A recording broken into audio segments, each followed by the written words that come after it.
don bénévole de sang.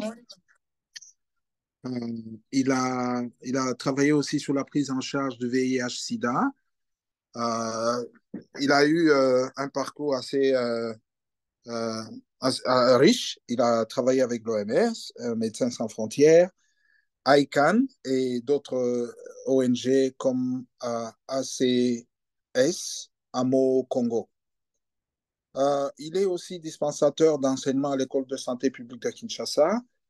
Il continue à assurer la formation continue en PCI dans plusieurs hôpitaux. Donc, merci beaucoup d'être avec nous cet après-midi ou euh, ce matin, pour ceux qui sont encore la matinée. Je pense à mes amis du Canada. Mais allons-y. Je laisse à Dr Valérie le soin de nous faire cette présentation. À vous. Merci.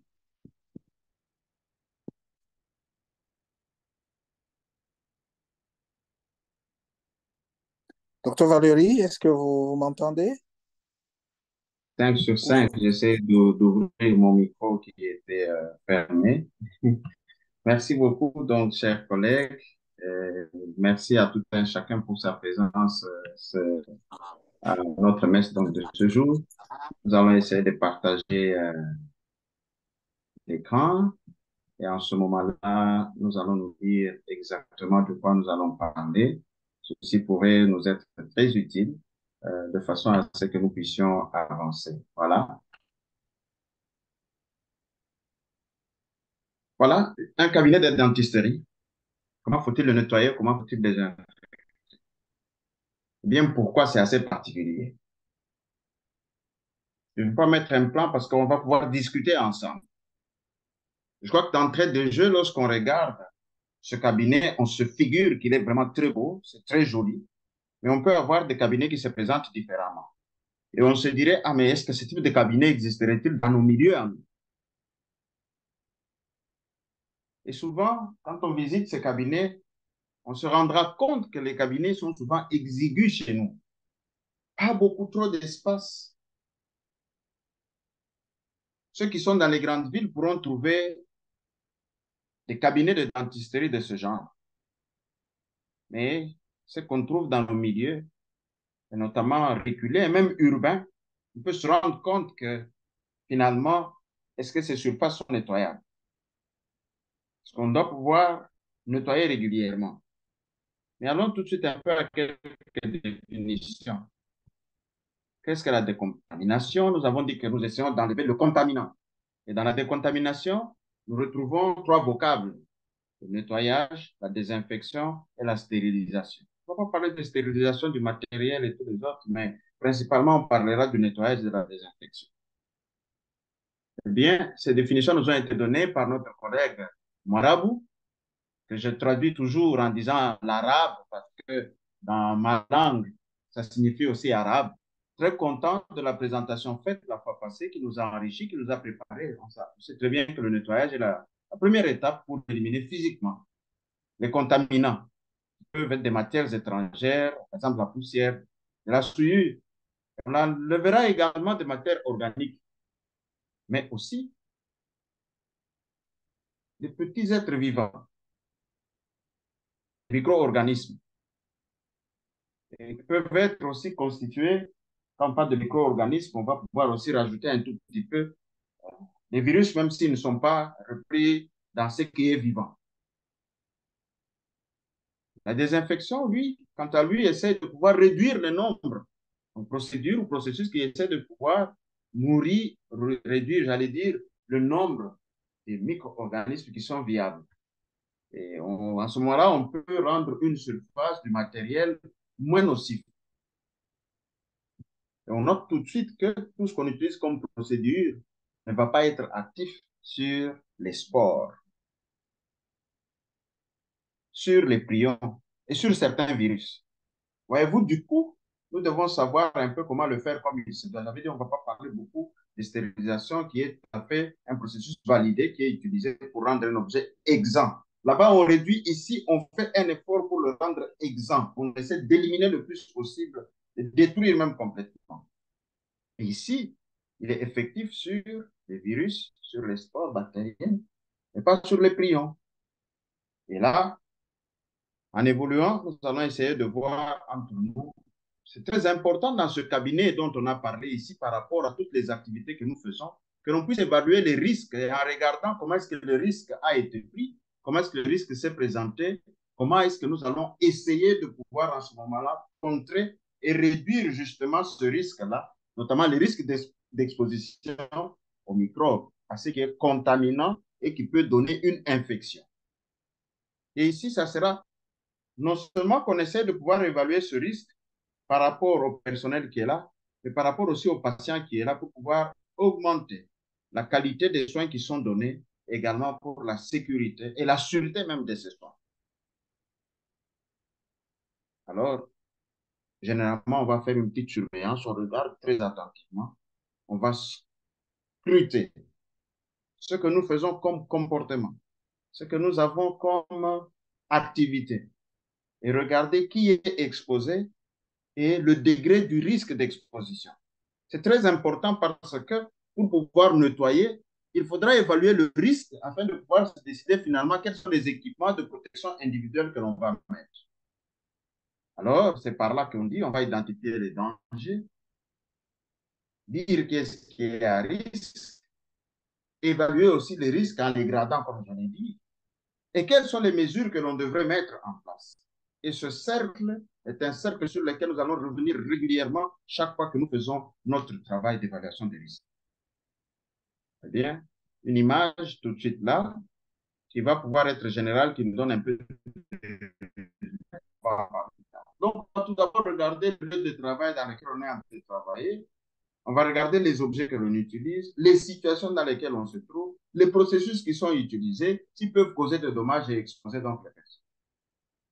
Ensuite, on va évaluer la probabilité et le degré de gravité du risque. Décider quelles mesures Décider alors quelles mesures est-ce que l'on va prendre pour pouvoir prévenir et contrôler efficacement les dommages. Et ça peut être notamment porter les équipements de protection individuelle, ça peut être le nettoyage et la désinfection qui peuvent être mis en route. Cet exemple, quand on regarde à terre, cette patiente qui est là, par terre, dans cette salle, avec du liquide qui se retrouve là-bas, on peut regarder toutes sortes de choses qu'on peut pouvoir éliminer donc ce risque. Tout de suite, généralement, nous présentons cette image ici en séquence où nous montrons cette plage sans tous ces écrits. Chacun parle de quoi est-ce qu'il parle, à quoi est-ce qu'il pense par rapport à tous ces qui sont à terre. Et là, ça nous est présenté. On va essayer de pouvoir éliminer tout ceci qui mettrait à risque non seulement le personnel qui travaille là, les visiteurs qui seraient là et les patients. Le risque qui peut être celui de pouvoir glisser sur ces liquides et pouvoir tomber.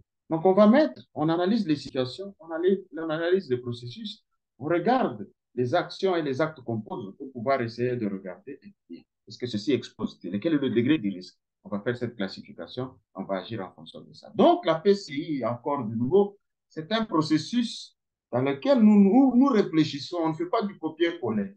On ne va pas dire ma grand-mère a dit la recette. Non, non. On a des évidences et des évidences que nous devons mettre en place. Alors, dans une dentisterie, à quel risque est-ce qu'on peut être exposé? Alors, je remets là. Je vais arrêter ce partage et voir qui est-ce qui peut répondre à ces quelques questions. En dentisterie, en fonction des activités que nous menons, en fonction de ce que nous partageons, en fonction de ce que nous voyons. J'ai dû mettre rapidement, je crois très bien que l'attention des uns et des autres, comme je présume de mon côté, n'y était pas. Je présume que c'est toujours là. Qui est-ce qui peut parler un peu de quelques risques qu'on peut rencontrer dans un cabinet de dentisterie? À vous la parole.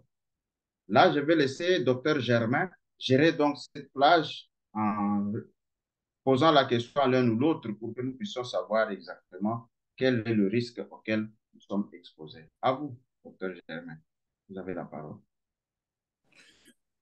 Merci beaucoup, docteur Valérie. Et donc là, j'ai dû changer encore d'outils. D'accord. Donc, mais est-ce que vous allez mettre me donner un timing. Je mets un Allez-y. chrono. OK. Pour ce genre de questions, vu que c'est quelque chose d'interactif, j'aimerais que ceux font partie de cette participation, ceux qui ont quelque chose à dire, lèvent la main. Ils lèvent la main, comme ça on sait qu'il y a quelqu'un qui va dire quelque chose et on lui donne la parole. À vous. Je vois que chacun a été quelque part dans un cabinet de dentisterie. Il a été peut-être se faire arracher la dent. Il a accompagné quelqu'un. Donc, il peut regarder ce qu'il y a et par rapport à la PCI, quels sont les risques auxquels on peut être exposé.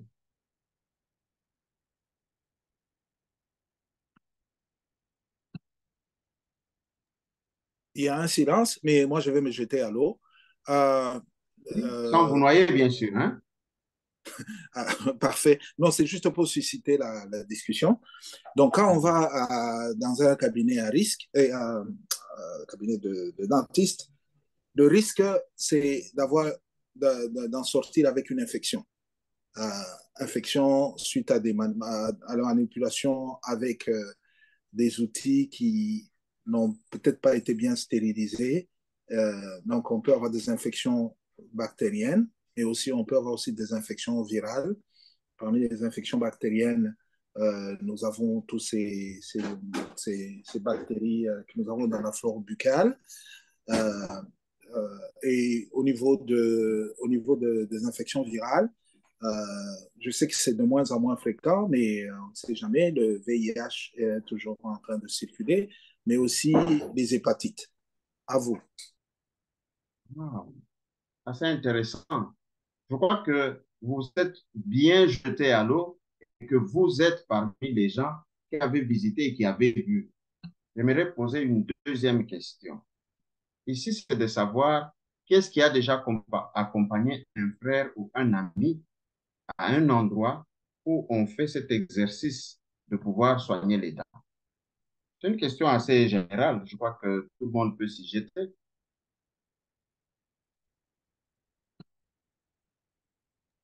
OK, je laisse encore à l'auditoire, je donne 10 secondes, et puis ceux qui ont quelque chose à dire, lèvent la main, et puis on leur donne la parole.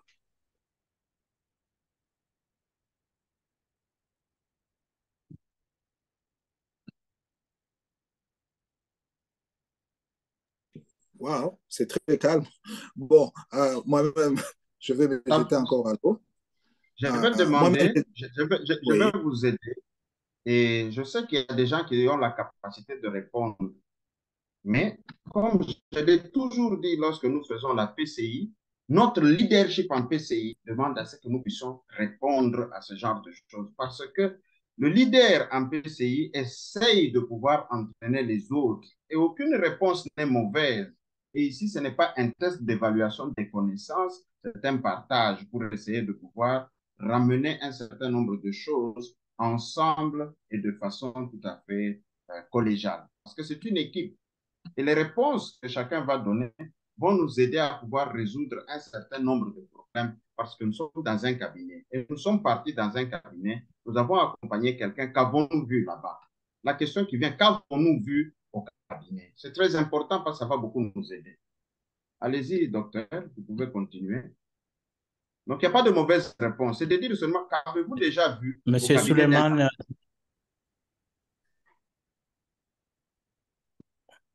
Monsieur OK, Suleiman monsieur a Suleiman. demandé la parole. Okay. Mais je ne sais pas pourquoi je n'ai pas vu. OK, monsieur Suleiman, à vous, allez-y.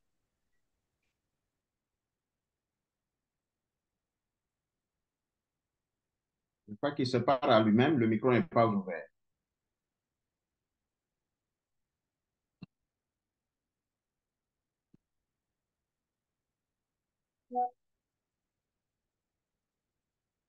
Monsieur Suleiman, à vous.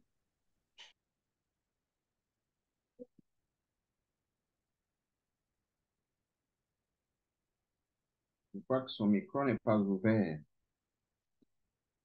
Il peut se déconnecter OK, et se reconnecter après. oui, je pense. OK, en attendant que monsieur Suleiman revienne, permettez-moi aussi de dire que j'observe les lieux, la propreté, comment sont disposés les instruments et comment aussi sont les professionnels de la santé, ce qui sont, ils sont bien habillés, ils sont propres. Déjà, ça me donne un peu une idée de quel type de cabinet de dentiste c'est. À vous. Ah. Donc, il y a une certaine attractivité lorsque vous entrez dans le cabinet du dentiste. Lorsque vous entrez dans une dentisterie, vous vous rendrez compte qu'il y a même une belle odeur qui sort de là.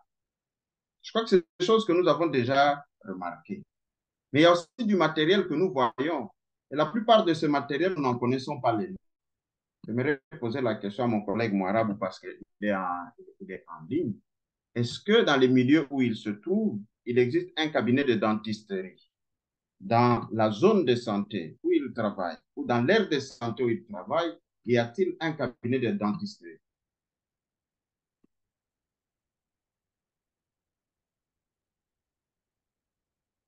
Je ne sais pas s'il est en ligne, mais j'estime qu'il est en ligne.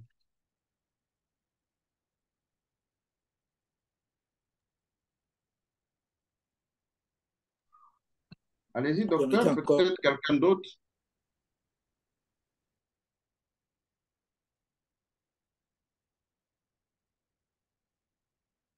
Docteur Germain, vous m'entendez?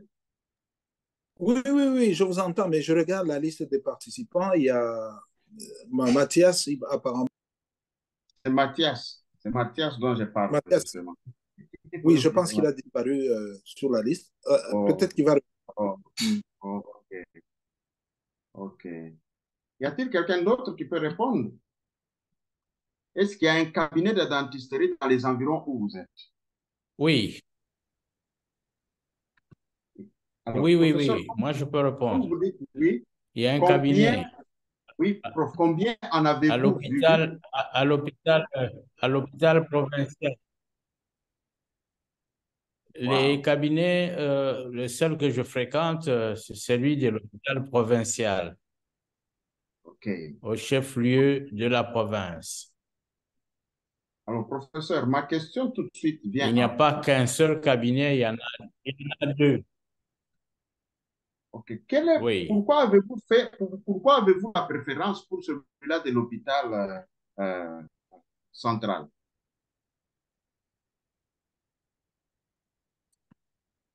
Bien, c'est le lieu où je travaillais. Ok. Et le dentiste qui me soigne, non pas seulement que nous étions tous étudiants à la faculté, mais c'est lui qui me soigne à chaque fois que j'ai un problème de dentisterie. Et je vais vous donner une sorte d'anecdote. Je me suis retrouvé en Belgique pendant l'hiver. J'avais des problèmes pendant l'hiver. Le rendez-vous qu'on m'a donné, c'était pour une semaine. Et bon, quand j'ai vu la dentiste, je n'avais plus mal, mais il fallait quand même que... Alors, je lui ai donné le diagnostic que mon dentiste m'avait donné. Elle a dit, non, monsieur, si c'est ça, ça ne fait pas mal. Alors, elle a regardé le cliché et sans me dire que le diagnostic était correct. Et elle a commencé à m'expliquer que ce que vous voyez là-bas, c'est ça, et ainsi de suite. Et elle m'a posé la question de savoir si mon dentiste avait fait la radio. Je lui ai dit, il a fait un diagnostic clinique. Bon, voilà pourquoi ça a renforcé ma confiance à ce cabinet de dentisterie parce qu'il fait très bien son travail, même quand il n'a pas de clichés de radio. Voilà Wow. la première partie. J'attends la deuxième question. Les autres, la propreté, la rigueur dans le travail, je vous épargne de cela. Wow, wow, wow. Professeur, merci beaucoup. Je vais essayer de retourner à la présentation pour montrer quelque chose d'assez intéressant. Docteur Et Valérie, juste un oui, je vous en instant. prie. Monsieur Allez-y. Suleiman est revenu. Je ne sais pas OK, s'il veut encore répondre parce que je le vois sur la liste des participants. À vous. je vous en prie.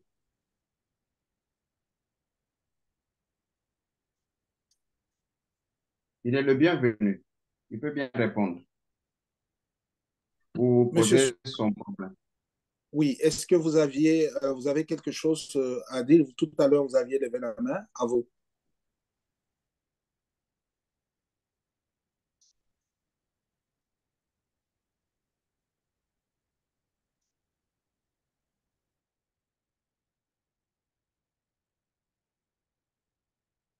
Définitivement, il doit avoir un problème de micro ou de réseau qui ne lui permet pas de pouvoir avoir un bon contact avec nous. Alors, qu'à cela ne tienne, D'accord. permettez-moi Alors, de... continuez. Oui, Alors, continuez. OK, je vais repartager mon image. Dans le chat, je crois qu'il y a une réponse qui sort, peut-être que je n'ai pas vu. OK, c'est une toute autre réponse. C'est notre collègue Bruno qui nous fait savoir sa présence. Voilà, je vais pouvoir agrandir cette image. Nous avons entendu la bonne odeur, nous avons entendu la beauté de la présentation, c'est attractif. Mais alors, à quel risque est-ce qu'on est exposé? Eh bien, on a une exposition directe parce qu'on est très proche du patient. On est proche de la zone oropharyngée avec les expectorations du patient. Et vous savez, les sécrétions oropharyngées, les dentistes opèrent dans la bouche. C'est assez facile qu'on puisse tousser. On a fait une petite fausse route. C'est possible assez qu'on puisse s'éjecter plus loin. Vous savez que la toux peut même produire des aérosols. Mais aussi, il y a des procédures génératrices d'aérosols. On utilise des instruments dentaires et chirurgicaux qui sont rotatifs, qui ont une très grande vitesse et qui peuvent projeter des petites particules. Par exemple, les pièces à main que nous utilisons pour détartrer, des pièces à ultrasons, des seringues à eau avec des jets qui sont très forts et qui, en ce moment-là, génèrent des aérosols. On se dit que ces aérosols peuvent prendre quelques microbes et aussi rester suspendus. Rappelez-vous, aérosols et gouttelettes. Les aérosols, avec leur taille qui est moins de 5 microns, 0,5 microns, vont pouvoir rester suspendus. Et ils peuvent se déplacer pour une longue distance. Donc, ils peuvent se déposer sur les surfaces. Les surfaces peuvent être contaminées par des éclaboussures lors de procédures chirurgicales. Rappelez-vous que nous crachons régulièrement dans un crachoir. Des fois même, quand on crache, on peut avoir des éclaboussures qui viennent du fait qu'on a craché et qui peuvent aller sur les surfaces. D'ailleurs, on nous met tout un tablier, ou eux-mêmes portent des tabliers, et même avec la COVID, quand la COVID est arrivée, elle a révélé beaucoup d'autres choses, qu'on a des gouttelettes, des aérosols qui peuvent être projetés. Attention, une attention qu'on n'avait pas beaucoup avant la COVID par rapport au cabinet des dentistes. Chers collègues, j'aimerais marquer une pause ici et de nouveau poser une question. Si j'enlève souvent la présentation, c'est pour voir qui est-ce qui sont interactifs avec nous. Cela me permet en ce moment-là de pouvoir aussi identifier les gens et partager en ce moment-là avec cette gymnastique-là, poser une question à l'une ou à l'autre, c'est très important. Donc, je disais que c'est important qu'on ait la conscience que les surfaces sont contaminées. Et quand ces surfaces sont contaminées de cette façon-ci, il y a une particularité avec le cabinet du dentiste. Il reçoit un patient après un autre. Or, rappelez-vous que ces surfaces sont contaminées. Et que si patient entre après l'autre, que devons-nous faire? Il faut préparer la zone pour que l'autre patient qui entre trouve une zone sécurisée, une zone qui est propre, une zone qui est décontaminée. Comment allons-nous faire tout ça? Parce que vous avez, et souvent chez les dentistes, vous avez beaucoup de malades qui viennent dans les milieux où nous n'avons pas beaucoup de dentistes. C'est beaucoup de gens qui attendent. Rappelez-vous qu'avec l'âge, on a des problèmes de dents, ça peut être des personnes âgées. Et rappelez-vous qu'ils sont totalement vulnérables, plus vulnérables que des personnes jeunes. Donc, cette particularité, d'ailleurs, qu'il faille rajouter, je vais rentrer avec votre autorisation à l'image de départ. Ces cabinets, généralement, que nous voyons ici, sont des cabinets qui sont exigus dans nos milieux. Ce n'est pas aussi large et vaste comme on les voit là, dans les milieux où nous sommes. je ne sais pas, c'est là que je vais retirer encore une fois la présentation et poser une question. Probablement prof qui a un cabinet autour de lui, ou tout près de lui, d'eux-mêmes. Le prof peut mettre quelques commentaires là-dessus parce que nous bâtissons ensemble et nous avons besoin de pouvoir faire cette présentation ensemble. Nous regardons les risques, nous regardons ce que nous voyons et nous donnons. À ce moment-là, ça nous permet de pouvoir avancer. J'aimerais retirer la présentation pour vous poser une rentrer d'abord là où nous étions et comment évaluer les risques qu'on a dit. On a dit parler de ça, on a parlé de cette exposition et nous sommes là au niveau des appareils. Je vais parler des appareils que nous voyons là-bas. Alors, j'ai dit que nous avons un risque de production des aérosols. Et vous vous souviendrez très bien qu'avec des particules inférieures à 5 microns, les aérosols peuvent encore se promener, aller se déposer. Et nous avons aussi des gouttelettes qui peuvent être là. Et cela, c'est très, très important, chers collègues. Il y en a d'autres qui peuvent être inhalés. Alors, je disais que le potentiel de contamination aéroportée, rappelez-vous, c'est avec les aérosols, avec le détartreur ultrasonique, il est considéré comme la plus grande source de contamination par aérosol. Ici, c'est dans le nez, non? C'est dans la bouche, non? Mais rappelez-vous que tout ce qui a été suspendu va pouvoir se développer, ça va se décanter après un temps et tomber sur les surfaces. L'utilisation d'une pièce à main, donc à haute vitesse, sans barrière caoutchouc. La barrière caoutchouc, vous allez la voir dans la dernière image que je vais pouvoir projeter, que nous mettons généralement sur la bouche ici, hein, une barrière caoutchouc pour pouvoir réduire le risque à ce qu'il y ait cette production et ce jet même des aérosols. Alors, ça peut retomber sur ce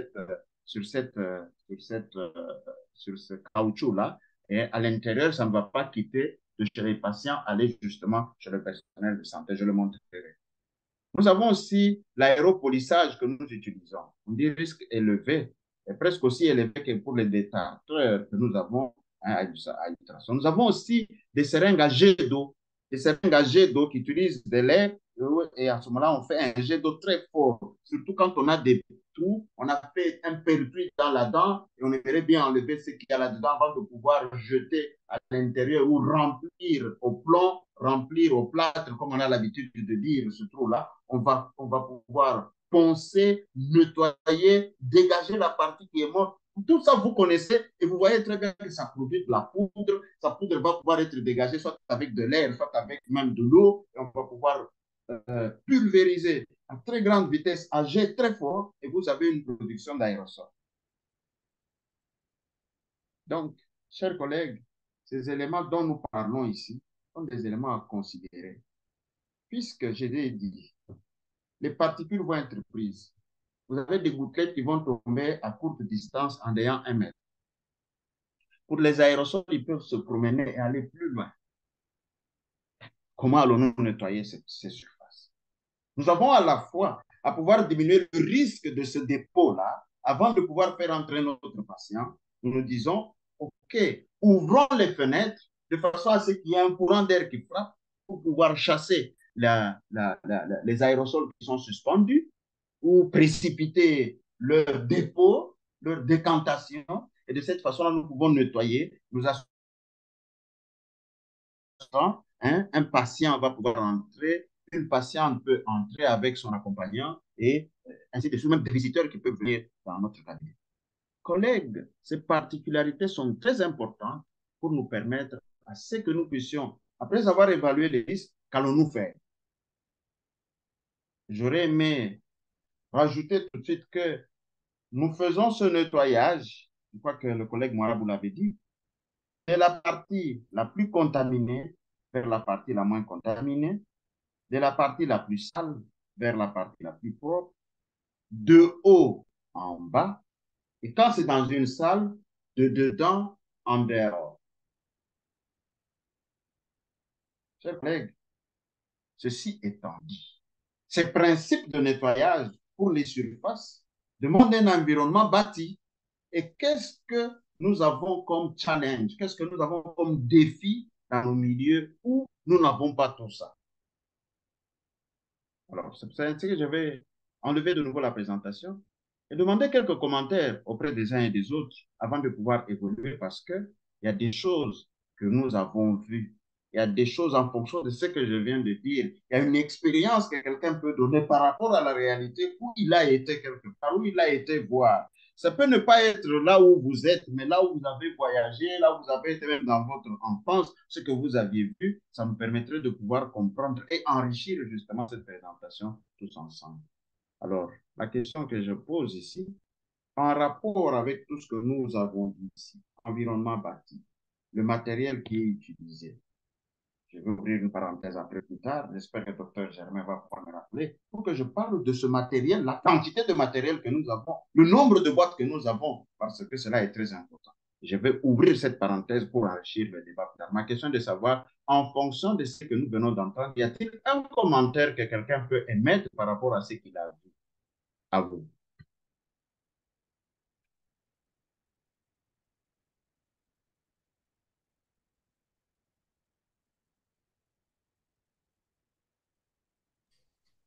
OK, à nous aussi. Donc, je ne sais pas s'il y a quelqu'un qui a levé la main, si vous avez un commentaire à faire. Comme ça, on vous donne la parole.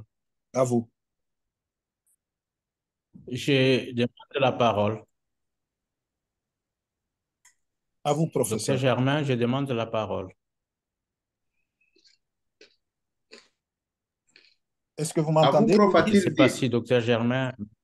Oui, oui, oui, je vous ai entendu. OK, Je vous ai dit, vous avez la merci parole. pour la parole.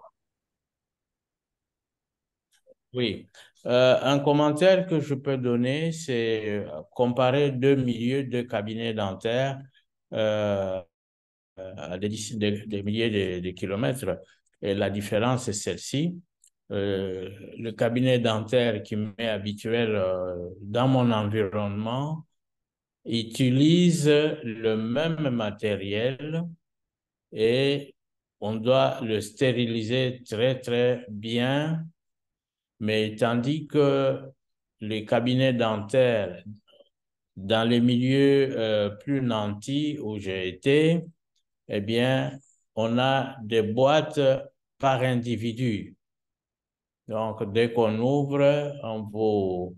Ne fût-ce que pour voir la pince qu'on utilise, on la remet, tout ce qu'il y a, on remet dans la boîte et on jette cette boîte dans la poubelle.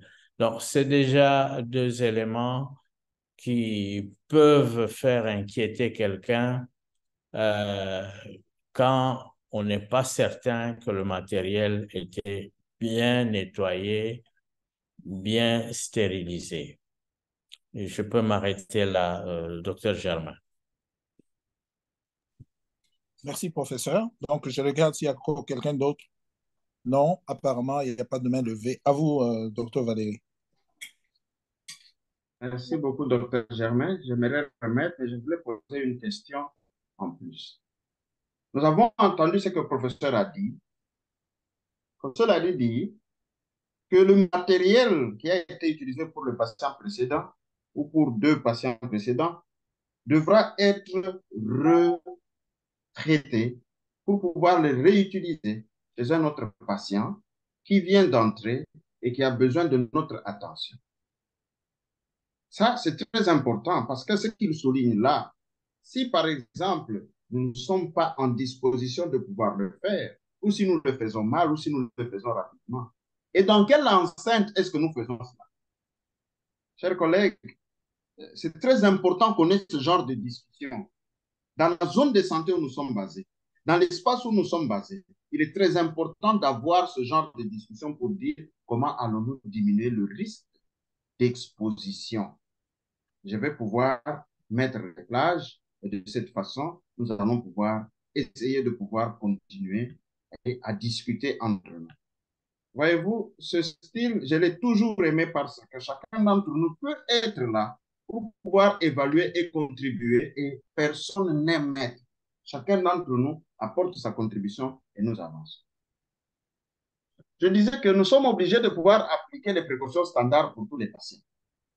Je m'excuse pour l'image en français là, mais c'est des choses assez rapidement que nous connaissons, avec l'étiquette de tout pour les espaces où nous nous retrouvons. On va ouvrir aussi les fenêtres avec l'hygiène respiratoire, l'utilisation des équipements de protection individuelle et nous avons le retraitement des instruments. Nous avons le nettoyage de l'environnement tel qu'il nous est montré là-bas, nous allons pouvoir gérer et manipuler la literie comme il se doit, gérer aussi les déchets comme il se doit, mais aussi gérer aussi ce qui est coupant, piquant et tranchant, et notamment ici la sécurité des injections et puis l'hygiène des mains. Et nous savons que tout ça, ces précautions standards, on va rajouter des précautions additionnelles en fonction de ce que l'on a comme situation. Mais rentrons un peu au nettoyage de cet environnement parce que c'est très important. Avant d'aller nettoyer l'environnement, j'entends prof dire, OK, on va ouvrir une boîte. Cette boîte que l'on ouvre, quand est-ce qu'on l'ouvre? On l'ouvre après nettoyage ou bien on va pouvoir ouvrir la nouvelle boîte. Un patient est entré, il y a un autre qui doit pouvoir entrer. Les nouvelles boîtes, là, qu'est-ce que nous allons faire? Dans quelles conditions allons-nous ouvrir ça? Si nous retenons tous ensemble que les boîtes ici et qu'il y a des aérosols qui sont là, les boîtes ont été ouvertes. Déjà, quand une boîte qui sort de la stérilisation a été ouverte, elle n'est plus stérile, elle est décontaminée immédiatement après que l'on a ouvert cette boîte-là, elle n'est plus stérile. Alors, si vous regardez l'habitude que nous avons d'ouvrir les boîtes, d'utiliser le matériel, le reste, on se dit que ce matériel est encore stérile, on remet, bien, on se trompe totalement. Parce que le simple fait d'avoir ouvert cette boîte-là, cette boîte est contaminée. Voilà pourquoi on utilise une boîte par patient. Et que quand on n'a pas utilisé ce matériel, il doit être renvoyé dans la chaîne de retraitement de façon à ce qu'on vienne avec quelque chose qui est plus sécure. Chers collègues, voyez-vous, les particularités de la dentisterie sont à prendre en compte. Que quand on parle du nettoyage de la désinfection, nous devons combiner tout ce que nous avons à faire et nous souvenir qu'après un patient, il y a à diminuer le risque, notamment en ouvrant ou même là où on utilise, en ouvrant les fenêtres, les portes pour chasser par ventilation naturelle, là où nous n'avons pas le système mécanisé de ventilation mécanisé qui existe pour pouvoir essayer de pouvoir diminuer ce risque-là. Mais avec la COVID, nous comprenons tout de suite que nous devons prendre des précautions. D'où la fréquence de nettoyage de cet environnement et sa désinfection des surfaces même qui sont des surfaces non seulement des surfaces des machines que l'on utilise, mais du pourtour également. Allons-y un peu avec ces surfaces parce que c'est tout à fait intéressant. Chers collègues, quand nous regardons ici, et de manière assez particulière, je ne vais pas faire des conclusions ensemble avec nous, mais j'aimerais mentionner que, regardez ici, partout où on nous a montré des flèches, c'est des endroits de haut contact tactile que nous avons. Nous touchons ici, le patient même par là, vous voyez là où il pose sa tête. Nous voyons partout ici, des fois même nous mettons des appareils électroniques et vous savez bien là où nous touchons également avec le clavier parce qu'on fait la radio localement là-bas et l'image sort, elle est computérisée, elle va pouvoir sortir à l'ordinateur et regardez toutes ces surfaces qui sont là, sont des surfaces. Ici, la sialytique, la lampe sialytique que nous utilisons, nous la touchons, nous la mouvons, elle va, elle revient, on remet ainsi de suite. Et tout ce que nous avons comme système de jet d'eau, système de forage, de perçage, de polissage, tout ceci, ce sont des espaces de haut contact tactile. Et nous utilisons souvent, quand ils sont utilisés, c'est avec des gants. Nous venons de voir une présentation tout à l'heure, où d'ailleurs le prof Azul disait, quand vous portez les gants, vous allez pouvoir toucher une surface et une autre, vous allez transporter les germes d'une surface à une autre, ainsi de suite. Chers collègues, regardons généralement, et ici sur cette image, c'est ce qui me fait plaisir, je ne peux pas aller aux écritures là, quelqu'un pourra le lire quand on va partager. Mais ici, regardez, est-ce que vous voyez là où se trouve mon curseur, qu'il y a un lavabo, et que par là, déjà, nous commençons à nettoyer le matériel que nous avons. Et ce nettoyage de matériel que nous avons, également, nous le faisons deux fois en présence du patient. Mon propre fils, le cadet que j'ai amené pour qu'on puisse aller enlever une dent superposée sur une autre, l'assistante dentiste qui était ici, eh bien, quand vous lui demandez du matériel, pendant qu'elle nettoyait le matériel ici, avec ses gants avec lesquels elle nettoyait le matériel, elle passait aussi du matériel ici. Je vais souffler à l'oreille, s'il vous plaît, vous ne devez pas utiliser ces gants auprès de mon fils. Je suis médecin et spécialiste en prévention et contrôle des infections. Je l'ai dit à l'oreille pour ne pas la frustrer en face de sa patronne. Je crois qu'elle a appris une leçon parce que je peux vous dire que le degré de connaissance en PCI au niveau des dentistes et de ceux-là qui travaillent dans les cabinets dentaires est très limité à ce que l'on a appris comme généralité par rapport à ce que nous faisons, mais pas par rapport aux principes PCI qui sont de base et de très forte importance. Chers collègues, ça peut vous choquer. Cette image à elle seule dit beaucoup de choses. Alors, qui va nettoyer ici? Est-ce l'assistante qui est là-bas? Est-ce le technicien de surface? Parce qu'il y a des choses que le technicien de surface ne peut pas toucher, parce qu'il peut lui contaminer et davantage que les particularités nous demandent que le personnel qui travaille ici, en plus justement des techniciens de surface, que les uns et les autres puissent être formés dans la matière de façon à ne pas augmenter le risque d'exposition de ceux qui entrent et s'assiedent ici ou qui reçoivent des services ou même de ceux qui y travaillent. Chers collègues, j'aimerais marquer une pause ici pour que ces particularités nous fassent encore réfléchir. Je l'ai dit, ce que nous avons comme éclaboussure qui arrive, c'est des gouttelettes d'eau, c'est des gouttelettes de sang, ainsi de suite. Vérifiez, vous allez voir avec avec une loupe, vous pouvez regarder et voir sur les surfaces les petites gouttelettes qui sont tombées, même sur ces surfaces ici. Je m'en vais en dessous, ici, vers le mur, qu'il y en a d'autres qui ont dû, ces éclaboussures qui sont passées, ou les aérosols s'y sont déposés. Ça demande donc un système coûteux pour pouvoir essayer de pouvoir rendre ce service de nettoyage et de désinfection. Docteur Germain, j'aimerais marquer une pause pour entendre les commentaires après ceci. Chers collègues, ici, vous me permettrez d'entrer là-dedans, de pouvoir aussi citer l'un ou l'autre pour passer son commentaire, parce que c'est important qu'on entende aussi ce qu'il y a et on avance, parce qu'il faut maintenant atterrir et je ne vais pas projeter le tout jusqu'à la fin, parce qu'il faut donner quand même le temps aux uns et aux autres de poser des questions. Cher collègue Germain, vous avez la parole. J'aimerais avoir quelques commentaires après ces particularités qui sont données, ou qui ont été données. À vous. Merci beaucoup, docteur Valérie. Donc, je regarde dans la liste des participants s'il y a quelqu'un qui a une question. Je vois un commentaire, mais pour ce qui est des participants, je ne vois toujours pas de main levée. Non. Donc, je ne vois pas de questions non plus. J'essaie de lire s'il y a des questions, à moins que quelqu'un ait quelque chose que je n'ai pas vu. À vous. Cela étant dit, alors, oh là là, mon micro est fermé. Oh, il est ouvert. Cela étant dit, permettez-moi de remettre la présentation.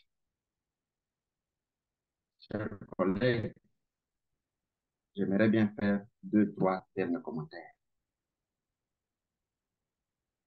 Donc, les surfaces de contact clinique, on a dit, les comptes. Docteur Valérie, Oui, je vous en prie. Docteur Valérie, attendez, désolé. Il y a un commentaire que je n'ai pas vu qui est passé inaperçu. Il y a quelqu'un qui a fait un commentaire à propos d'un ventilateur ou un climatiseur. Attendez, je vais voir.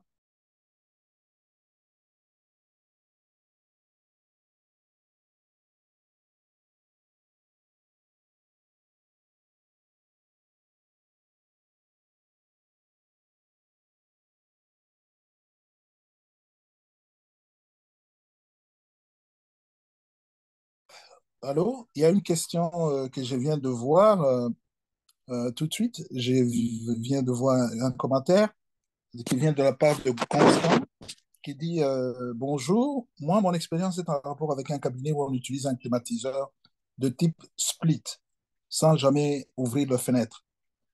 De même, l'hygiène des mains n'est pas systématique.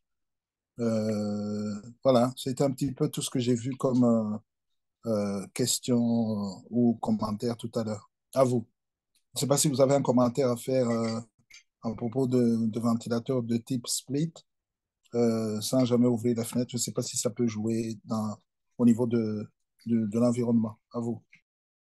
OK. Je vais faire un commentaire tout de suite après avoir montré un cabinet qui est en face de nous.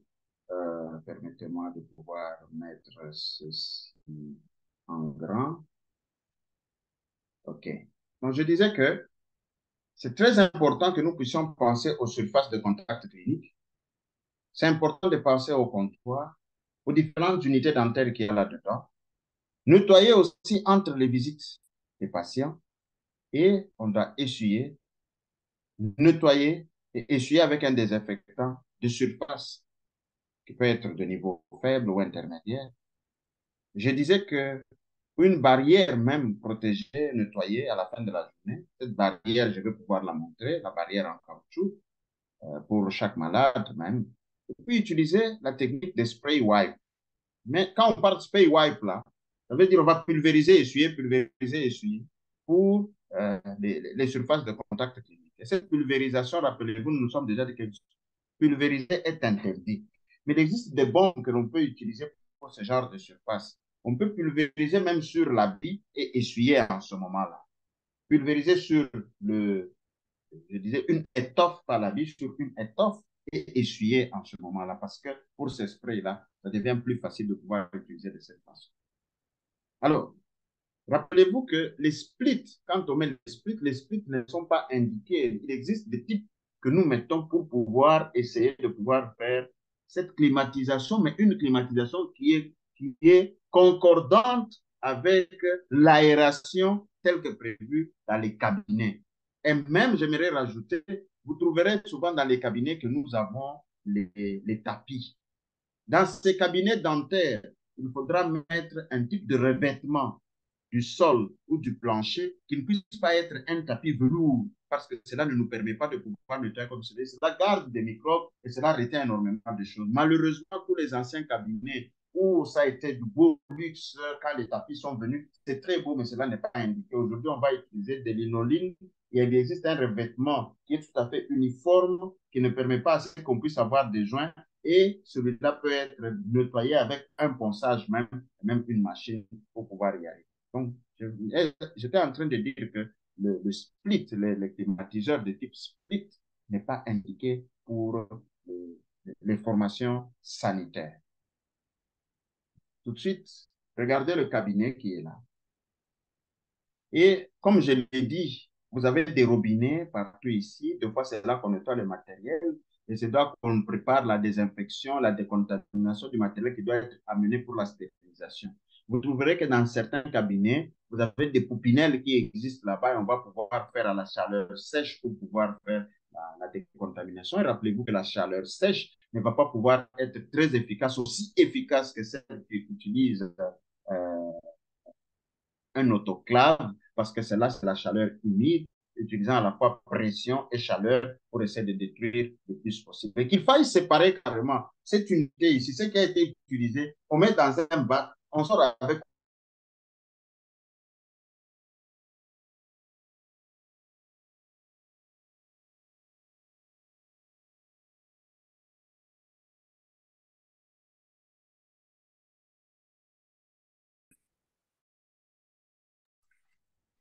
Docteur Valérie, nous avons perdu. Est-ce que ça va de votre côté? Vous nous entendez?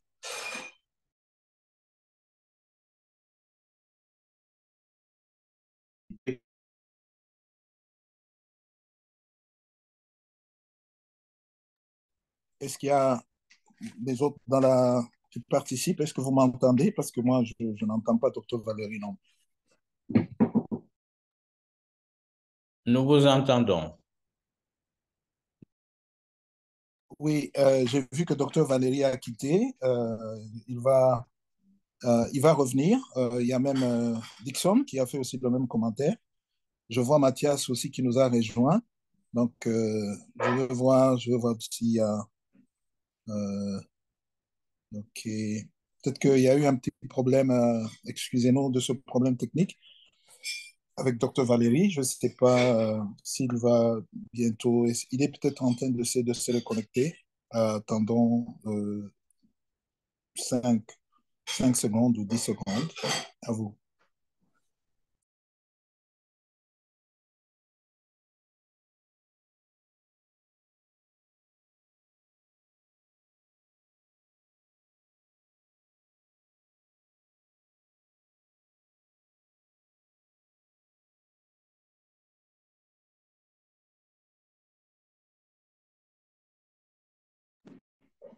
OK. Apparemment, quelques secondes sont passées. Il n'est toujours pas revenu. Donc, je vais essayer de le contacter par téléphone pour savoir ce qui se passe et je vous reviens. À vous.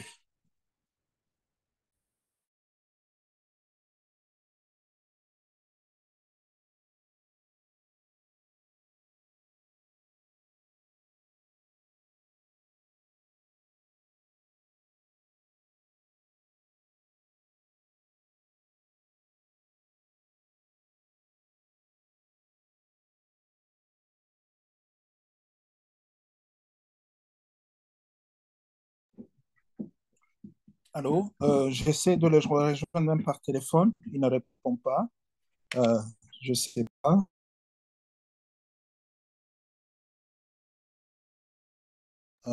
Conan n'est pas avec nous aujourd'hui. Je ne sais pas, Pascal, de votre côté, est-ce que vous pouvez vérifier ce qui se passe?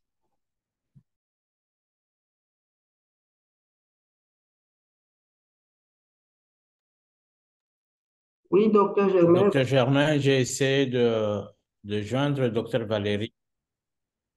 Ça ne passe pas. OK, moi aussi j'ai essayé, mais je vais quand même lire le commentaire d'un de nos participants, Monsieur Suleiman. Juste un instant, donnez-moi le temps de voir ce qu'il vient d'écrire. M. Suleiman a écrit que l'utilisation des splits dans certains cabinets dentaires réduit considérablement l'aération du cabinet. Aussi, le nettoyage du matériel à pression et aspirateur associé à la chaise dentaire sont fréquemment manipulés par les praticiens avec des gants souillés. Ben voilà, ça décrit bien malheureusement ce que Dr Valérie a souligné tout à l'heure, que souvent dans les cabinets des dentistes, ils ne sont pas au fait des, des recommandations, oui, des recommandations de PCI dans la gestion de l'environnement dans les cabinets, cabinets dentaires. Donc, à moins que M. Suleiman ait quelque chose d'autre à ajouter, en attendant que Dr Valérie nous revienne, à vous. Vous avez la parole, M. Suleiman.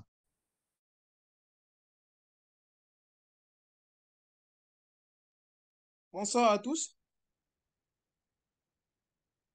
Allez-y, on vous écoute. Bonsoir. Ah, c'est vous, c'est le soir? OK. À vous. OK. Bon, ma question serait beaucoup plus sur le type de produit à utiliser pour la désinfection des surfaces dans les cabinets dentaires, parce qu'il y a plusieurs types de surfaces, notamment la chaise, qui est, je pense, l'élément qui met en liaison les patients et le spécialiste en dentisterie, mais également les surfaces où ils entreposent les différents produits, qui est la surface où l'infirmier dentiste exerce la plupart du temps pour pouvoir donner les outils au dentiste. Donc, savoir plus ou moins quels sont les produits adéquats pour pouvoir effectuer la désinfection, enfin le nettoyage et la désinfection, et également quel serait le circuit idéal pour réduire efficacement des éventuelles infections. Excellent. Très bonne question, mais malheureusement, moi, je ne suis pas spécialiste en PCI. On va garder cette question dans la boîte, à, la boîte à, objet. Non, je ne dirais pas objet, mais on va garder cette question et dès que Dr Valérie nous revient, on va lui poser cette question qui, je pense, comme il parle de, de surface, de comment décontaminer ces surfaces-là. Donc, on va y revenir. À vous. Je ne sais pas s'il y a d'autres. C'est juste pour essayer d'entretenir la conversation en attendant que Dr Valérie nous revienne parce que le temps est en train de courir aussi. Donc, c'est pour ça. À vous. Je ne sais pas s'il y a un autre commentaire. À vous.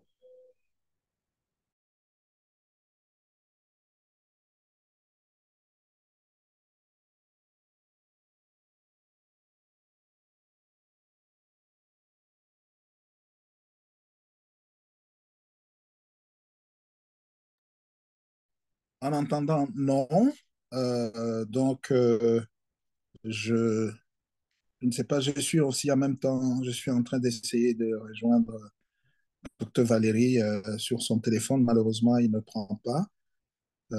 C'est quelque chose qui est inhabituel. Je ne sais pas ce qui se passe. Je ne sais pas si de votre côté, professeur, vous avez eu du succès en essayant de le contacter. Docteur Germain, moi aussi, j'ai tenté à deux reprises, je n'arrive pas à le contacter. C'est pas qu'est-ce qui lui est arrivé.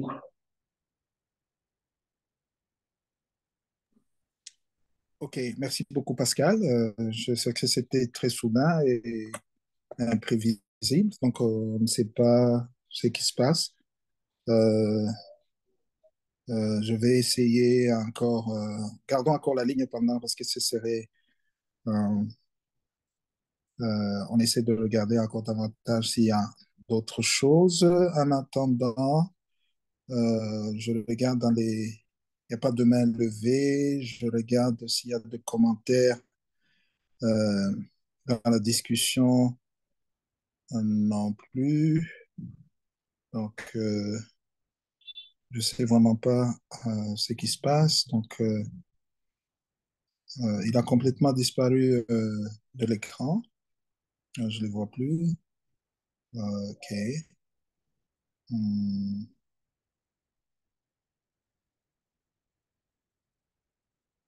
en discussion non plus. Euh, donc, donnez-moi, accordez-moi encore, je fais encore un essai de le téléphone pour voir s'il peut, si on peut le joindre. J'ai essayé de l'approcher, la contacter moi aussi deux fois, il n'a pas décroché. Donc, on reste encore en contact.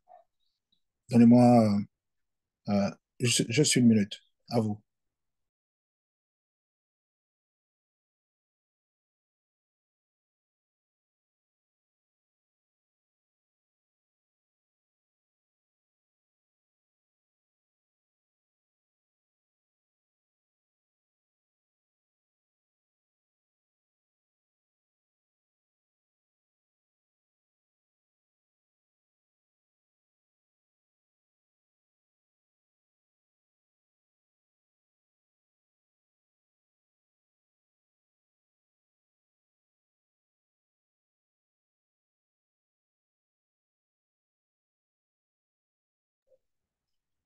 Alors, malheureusement, comme vous entendez aussi mon téléphone, il sonne, mais personne ne décroche.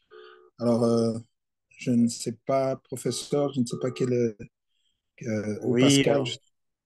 docteur Germain, je venais de contacter docteur Valérie, c'est monsieur Mathias.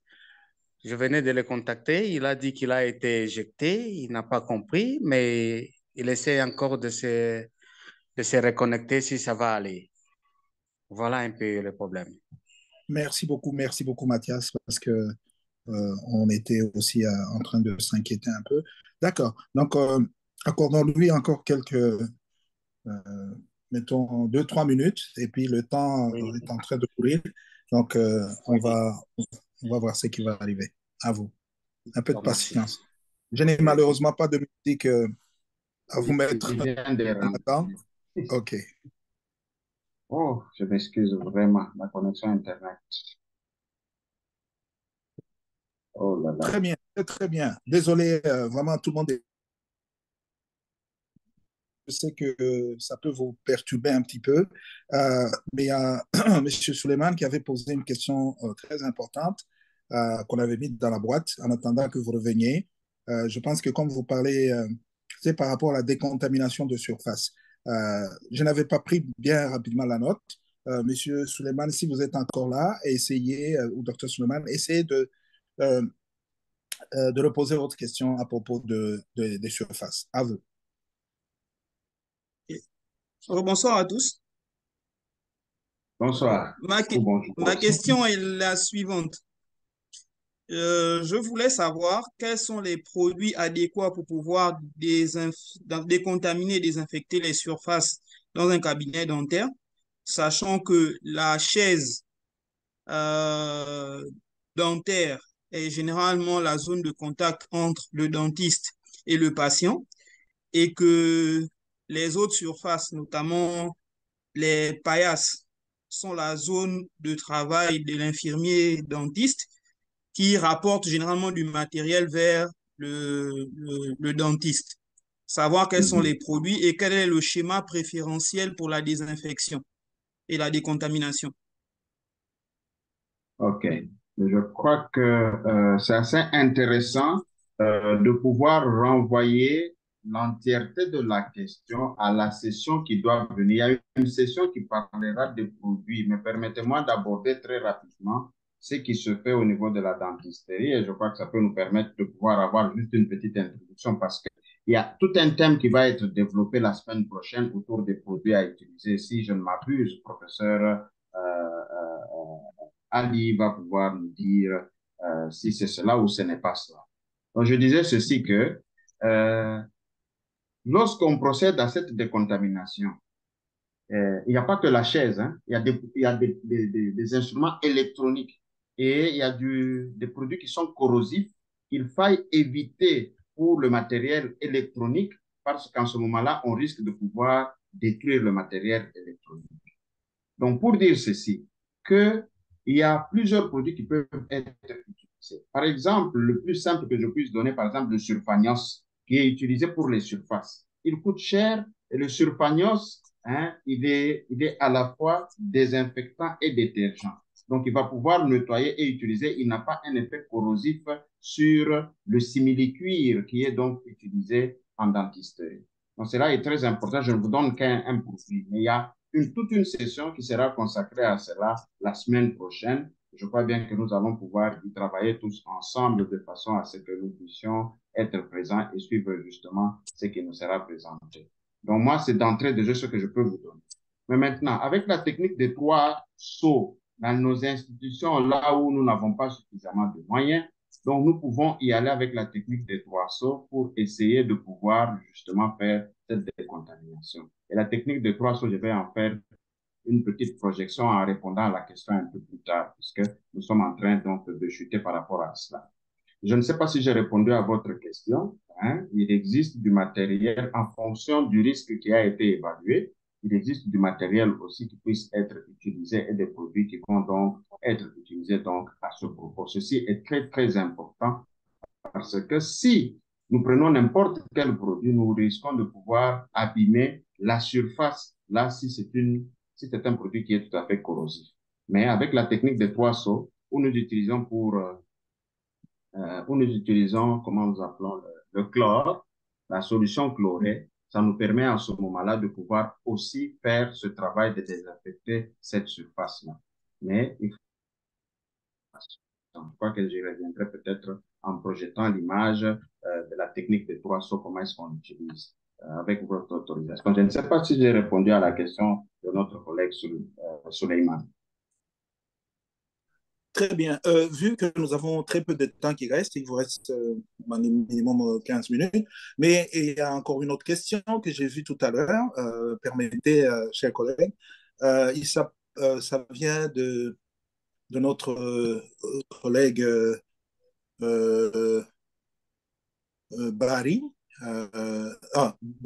Bamori Baro. Il demandait, sa question, c'est par rapport à ce que vous aviez dit. Il dit, pourquoi dites-vous qu'on doit nettoyer de la zone la plus contaminée vers la zone la moins contaminée? Je pense que c'est important, parce que vous l'avez dit. Bon, alors, il y a peut-être y avoir des questions. Pourquoi nettoyer de la zone la plus contaminée vers la zone la moins contaminée? À vous.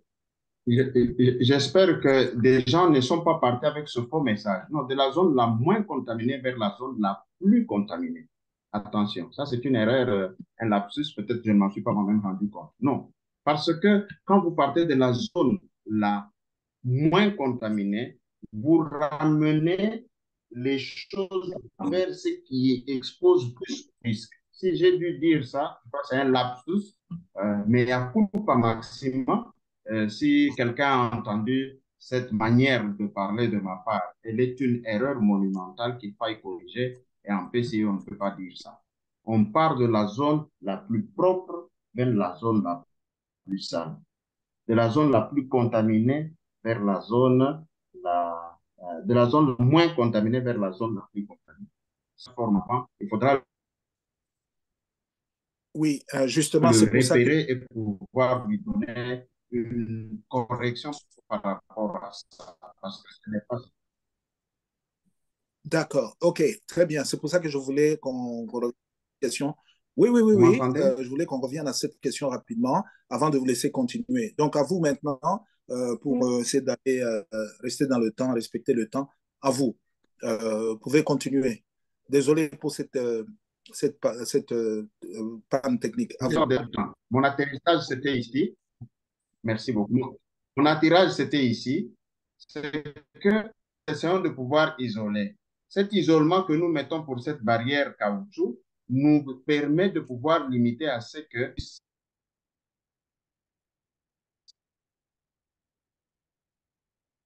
venir contaminer là tout qui puisse arriver.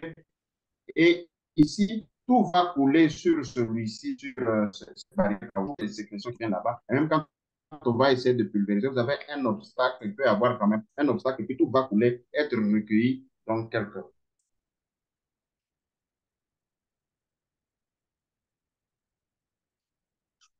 Ici, ça me permet de pouvoir diminuer. Quand nous travaillons sur la dent, les germes puissent être recueillis, descendre ici, donc le risque, ainsi donc d'ingestion même matérielle, comme vous avez vu, un peu de façon accidentelle, et ça permet aussi de réduire les aérosols. Donc, un peu l'objectif de mettre cette barrière-là en dentisterie. Un nombre de surfaces en diminuant la quantité d'aérosols, en limitant aussi à un certain niveau tout ce que nous avons comme saleté qui arrive par là.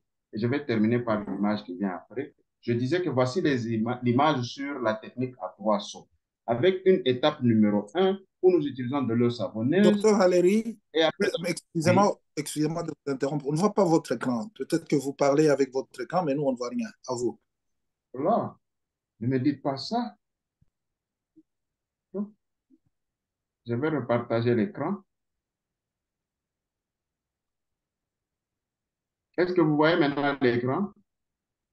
Oui, 5 sur 5. Oui, nous voyons l'écran. Oui. Okay.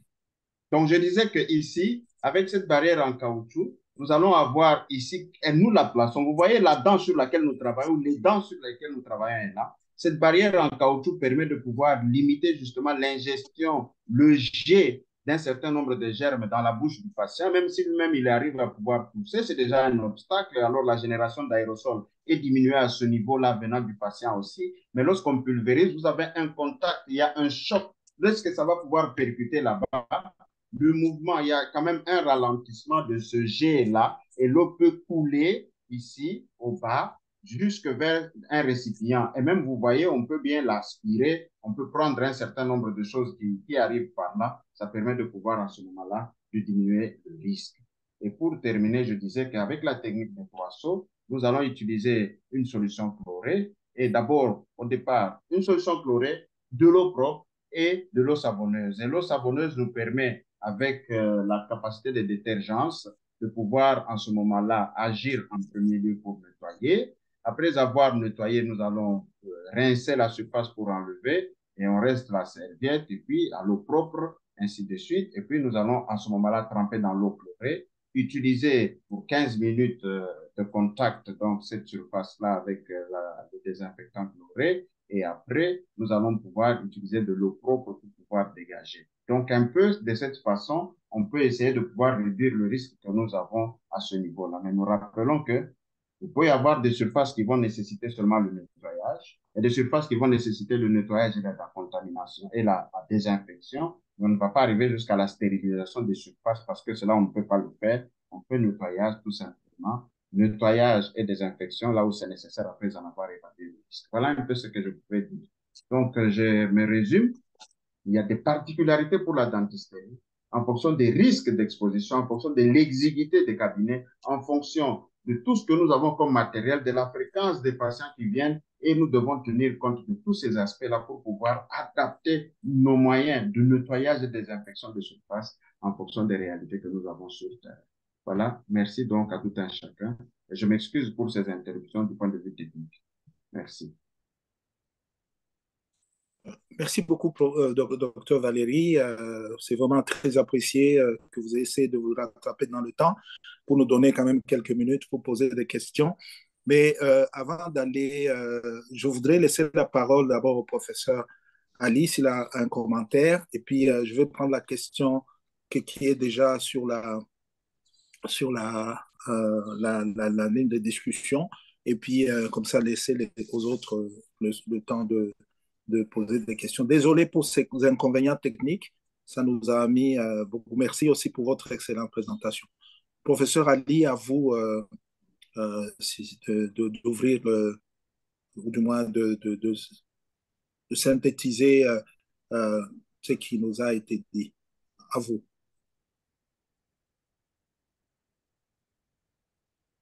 OK. Merci beaucoup, docteur Germain.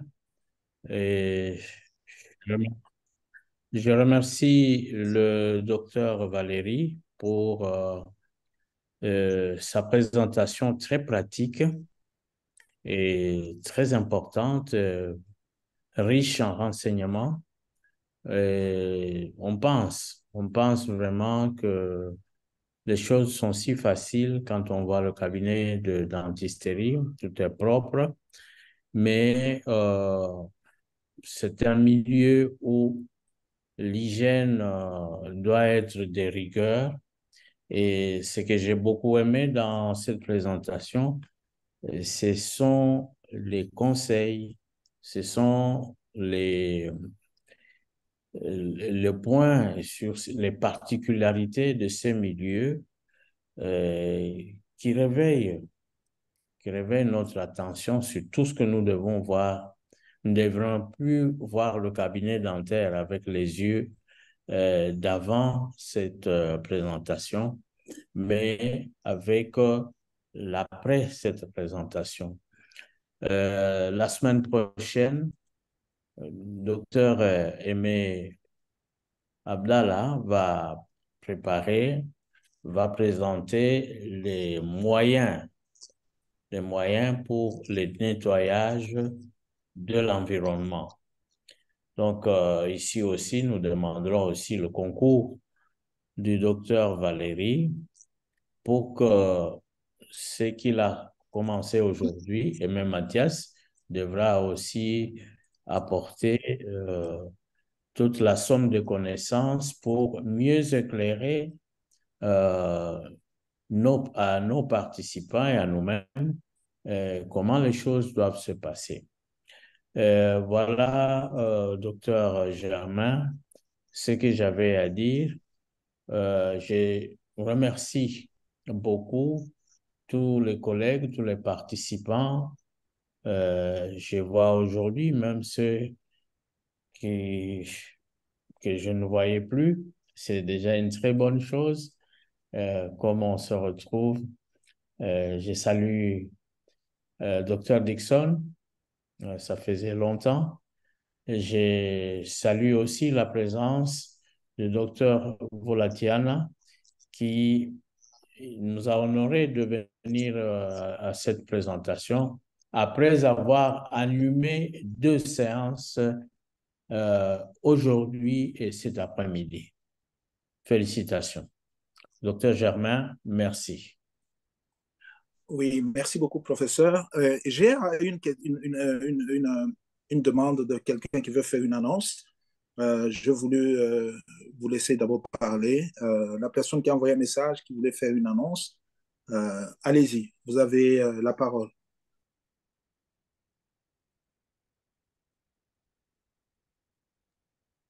Oui, OK. et bon après-midi à toute la communauté scientifique. Moi, c'est Pascal Tezangi, administrateur chez Expertise congolaise pour la prévention et le contrôle d'infection. Avant de passer mon communiqué, je tiens d'abord à féliciter Dr Valérie. Je le félicite vraiment pour cet exposé vraiment très constructif. Alors, le communiqué que nous avons, c'est pour tout le monde. Nous voulons seulement informer à tous que demain, samedi, nous aurons l'honneur de, d'écouter Dr Volatiana Abiyananja qui va animer notre session éco-Covid longue dans la zone francophone Afrique, ici chez nous en RDC. Alors, sur ce, nous vous prions de, de vous connecter pour continuer toujours à apprendre. Donc, demain, nous aurons session à 10 heures de Bukavu et 11 heures de Madagascar.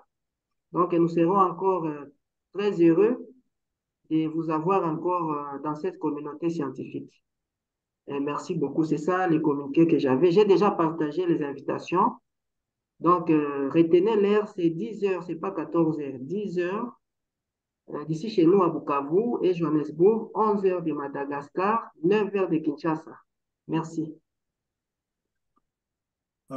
Merci beaucoup, Pascal. Mais comme je ne veux pas laisser des questions en balance, donc, professeur, accordez-nous encore une minute. Il y avait une question qui était restée que je gardais pour avant la fin. C'est parce qu'il ne faut pas oublier les questions, des questions des participants. Cette question vient de Constant Doumé. Et la question est la suivante. Merci, professeur. Avec les connaissances actuelles en PCI, quel est le plan type d'un cabinet dentaire avec la zone propre et la zone sale, la salle de radiographie et la salle d'accueil? Je ne sais pas si j'ai bien lu la question. Oui, À vous. oui, elle est très bien lue. Elle est très bien Ok. lue.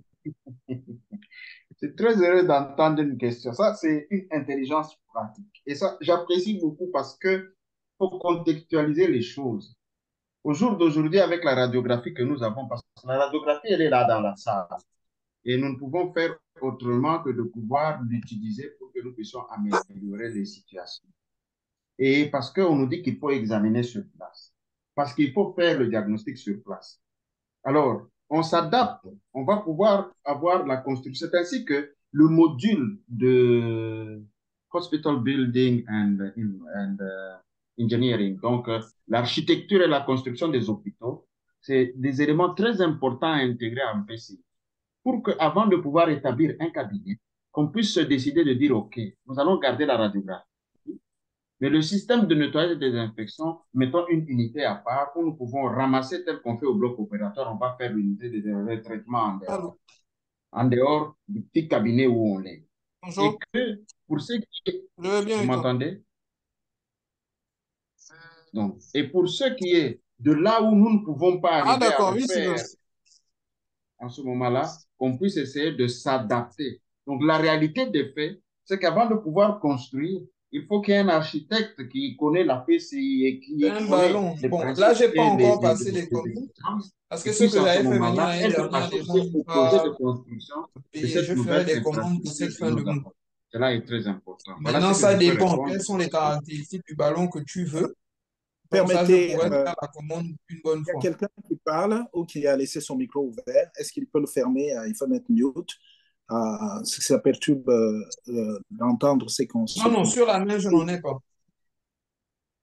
Comment? Je ne pourrais avoir des ballons que la fin du mois. Dès que j'aurai Monsieur passé commande,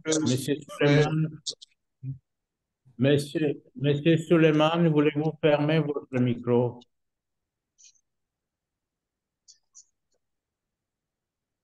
Monsieur Suleiman, veuillez fermer le micro.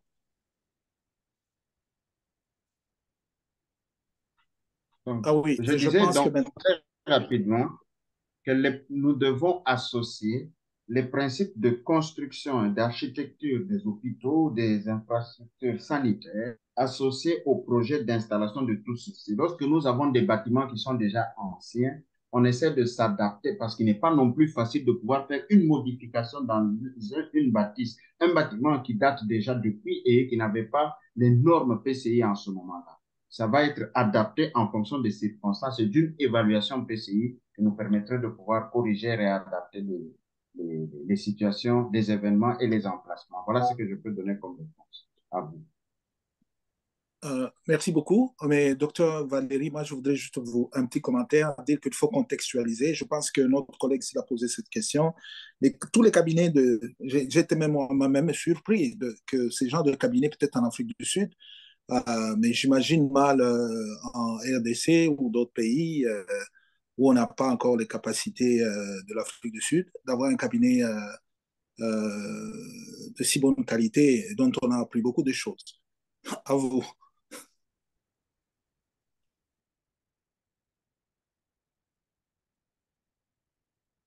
Vous le dites en effet pour contextualiser. Donc, contextualisons en utilisant ce que nous avons comme savoir et cela nous permet de pouvoir avancer. À vous et merci donc pour votre attention. Je m'excuse de vous avoir retenu plus longtemps que prévu à cause de ces difficultés d'ordre technique. Merci. Très bien. Malheureusement, le temps, il y a beaucoup de questions qui tombent encore. Mais merci beaucoup, Dr. Valérie, de nous avoir, comme le prof a dit, présenté des choses si pratiques. Même moi, j'apprends beaucoup. Hein, quand je vais dans un cabinet de dentiste, je dois bien regarder si toutes les règles de PCI sont plus ou moins respectées, ce qui n'est pas toujours le cas. Donc, merci beaucoup à tous. C'est un excellent vendredi où nous avons toujours amassé certaines connaissances de plus que ce que nous avions. Et c'est là la beauté de la technologie et de la science moderne. Donc, à demain, je vous rappelle, à demain, Dr. Volatiana de Madagascar, qui nous a fait l'honneur de participer et donc vous a partagé cette invitation. On espère vous avoir demain matin aux heures que Pascal a si bien indiqué en nous envoyant aussi les invitations. Merci beaucoup. Bon vendredi à tous. Que le Seigneur vous bénisse. Et puis, Alhamdoulilah, je ne sais pas comment utiliser l'autre langage. God bless you. Merci et à demain et à la prochaine vendredi avec Dr. Abdallah, Aimé Abdallah, qui va nous parler des nettoyants pour l'environnement. Merci beaucoup à tous. Au revoir. Hein. Merci. Au revoir. Merci. Merci beaucoup, Dr. Germain, et merci. Merci à tous. Merci, Dr. Valérie, Dr. Germain, professeur Boulaboula et tous les participants. Merci. Merci bien, Mathias.